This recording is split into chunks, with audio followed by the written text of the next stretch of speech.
So finally, there is a very good news in town for the fans of Elaine Thomson Herah, because we all know that Elaine Thomson Herah this season she was not performing so much, but there is finally a good news after all what happened to her. So I'll be sharing with you what really happened and what transpired. So in case this happens to be your first time on this YouTube channel, please, I'm begging you to subscribe right now to this YouTube channel, because this YouTube channel is all about giving you update on athletics. So make sure to subscribe right now. Seriously, when I heard about what happened to Elaine Thomson Herah, I was so happy, I was so glad, and I'll be sharing with you what happened.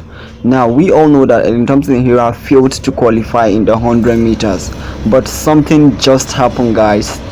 If you know you are a fan of Elaine Thomson Herah, then I think you should be very happy for her now, because something good is coming her way. Make sure to subscribe, guys. I will tell you what happened to her. So what really happened is this: great news, guys, because Elaine Thomson Herah, despite the fact that she failed to qualify for 100 meters, she has been selected to go to Budapest. This is a very good news to Elaine Thomson Herah fans.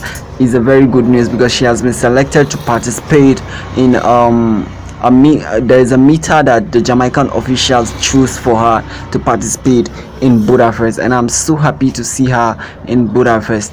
She was chosen to participate in the 4x1 100-meter relay. She will be racing with her closed opponents like Shelly Ann Fraser Pryce and other three Jamaican top runners like Bryna Williams, Shericka Jackson, and the rest. Make sure to subscribe.